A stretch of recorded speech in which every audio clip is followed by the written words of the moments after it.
শুরুতেই নজর রাখতে হবে।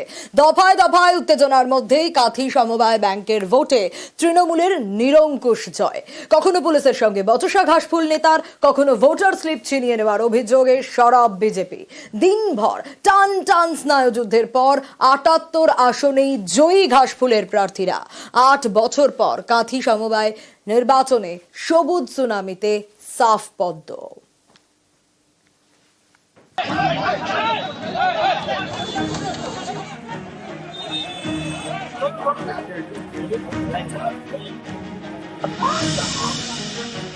সমবায় ব্যাংকের ভোট, তা নিয়ে পূর্ব মেদিনীপুরের কাঁথিতে উত্তেজনা। রামনগরে পুলিশের সঙ্গে তৃণমূল বিধায়ক অখিল গিরির ধস্তাধস্তি শুরু হয়। পুলিশের বিরুদ্ধে স্লোগান দিতে শুরু করেন অখিল গিরির অনুগামীরা। পুলিশের বিরুদ্ধে ধাক্কার অভিযোগে সরব অখিল গিরি। ডিএসপি ডিএনটি এখানে যে আছে রামনগরে, ও প্রথম থেকেই এখানে ভোটারদের হয়রানি করছে। এই ভোটাররা যাতে ভোট দিতে না পারে হয়রানি করছে। আমি বলতে যেতে পুলিশ আমাকে ধাক্কা মেরেছে, ওর সামনে, ডিএসপির সামনে, ভোটারদের সামনেই ধাক্কা মেরেছে কলেজ। আমাদের ওখানে প্রচুর সমবায় হয়েছে, প্রচুর আমরা জিতেছি, ওরাও কিছু জিতেছে, লুট করেছে। এগরাতে আয়ুব, কাঁথিতে অখিলগিরি, এরা যাবে। আমারই ভোট দেওয়ার কথা, আমি এখানে। রামনগরের মতো উত্তেজনা ছড়ায় এগরায়। তৃণমূল নেতার সঙ্গে সেনা জওয়ানদের হাতাহাতি, তর্কাতর্কি।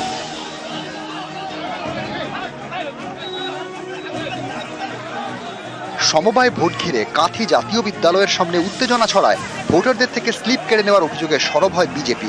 এ নিয়ে তৃণমূল বিজেপি মুখোমুখি।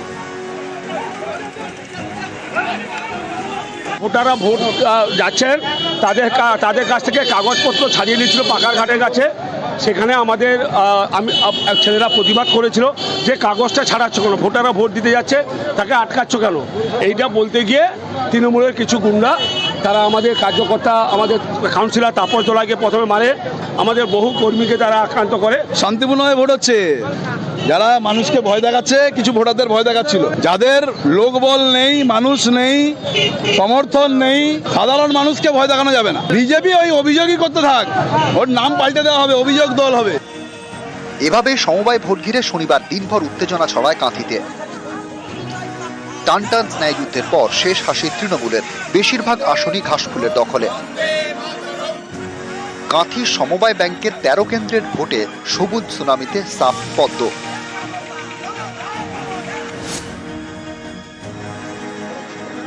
হলদিয়া ডক ইনস্টিটিউটের ভোটে বামেদের জয় জয়কার।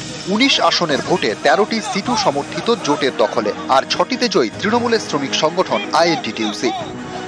পূর্ব মেদিনীপুর থেকে শুভেন্দু কামিল্লার সঙ্গে সুজিত ভৌমিক, নিউজ 18 বাংলা। সরকারি অফিসে বিজেপি বিধায়কের দাদাগিরির অভিযোগ। পাল্টা বিধায়কের বিরুদ্ধে সরব অফিসের কর্মীরা। এ নিয়ে বাঁকুড়ার স্কুল পরিদর্শকের অফিসে তুল কালাম। দাদাগিরির অভিযোগ মানতে নারাজ ছাতনার বিধায়ক।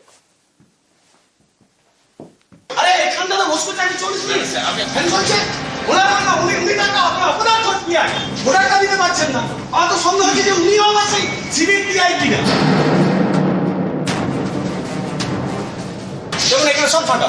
এই জায়গায় 40 মিনিট ধরে আমাকে বসিয়ে রেখেছে।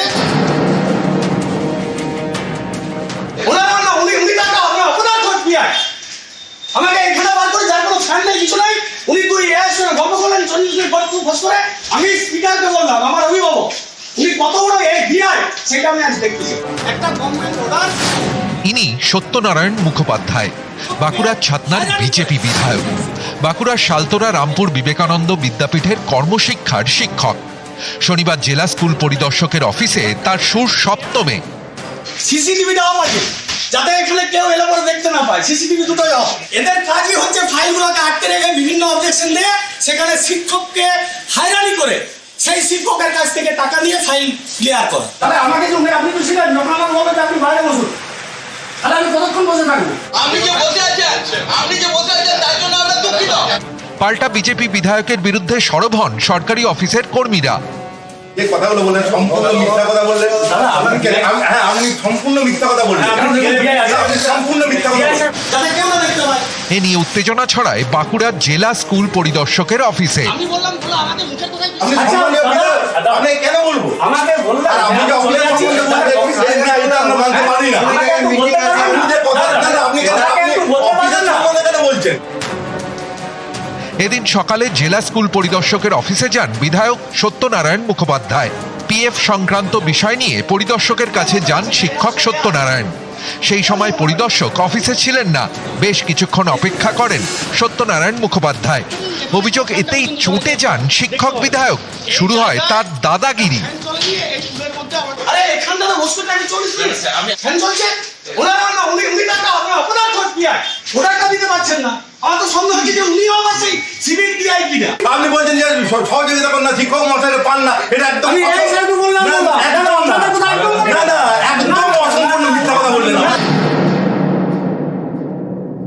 একজন শিক্ষকের কাছ থেকে, একজন জনপ্রতিনিধির কাছ থেকে এই আচরণ অত্যন্ত দুঃখজনক। উনি বিধায়ক হিসেবে যেভাবে এসে পরে পরিষেবা নিতে চাইছেন জোর জুলুম খাটিয়ে, এর জন্য আমরা প্রতিবাদ জানাই।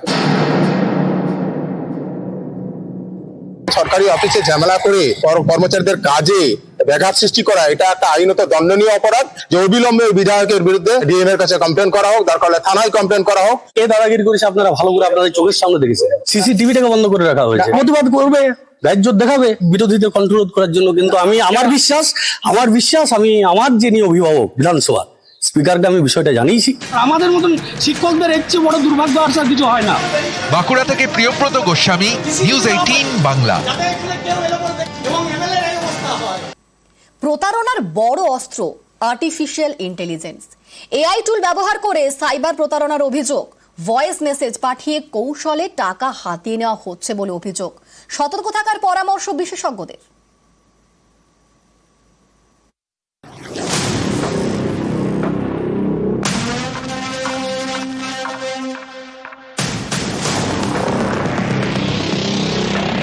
ব্যস্ত সময় হোয়াটসঅ্যাপে ভয়েস মেসেজ, নম্বর অচেনা কিন্তু গলাটা চেনা, পরিচিত কারো। বিপদে পড়ে সাহায্যের আর্জি করছেন, টাকা পাঠাতে কিউআর কোডও দিলেন। আপনি 7-5 না ভেবে টাকা পাঠিয়ে দিলেন, কারণ খুব পরিচিত ব্যক্তি বিপদে পড়েছেন। আসলে যার কথা ভাবছেন তিনি হয়তো কিছুই জানেন না। আপনি টাকা পাঠালেন প্রতারকের কাছে। এমনই নতুন ছকে শুরু হয়েছে সাইবার প্রতারণা।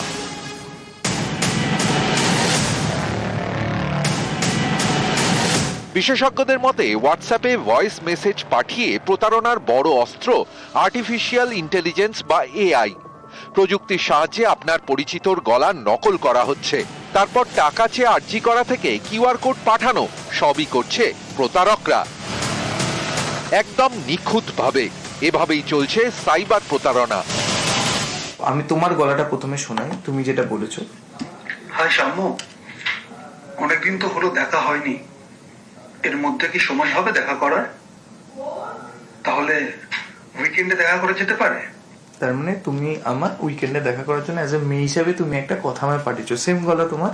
এবার আমি কিছুই না, জাস্ট জেনারেল স্পিচ যে মুহূর্তে করব, এটা যেই অপারেট। হাই সাম্য, অনেকদিন তো হলো দেখা হয়নি, এর মধ্যে কি সময় হবে দেখা করার? তাহলে উইকেন্ডে দেখা করে যেতে পারে।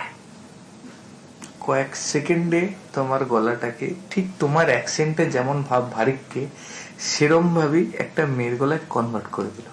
আমরাই না সহজে সোশ্যাল মিডিয়াতে পপুলারিটির জন্য বা নিজেদের সেলিব্রিটি বানানোর জন্য বা একটা ইনকামের জায়গা তৈরি হয়েছে বলে ভেবে আমরা আমাদের বাচ্চাদের ছবি, বাচ্চাদের ফটো, বাচ্চাদের বাড়িতে নানা রকম কবিতা বলার ধরন, এই বলার ধরন সব কিছু ডিজিটালি আপলোড করছি।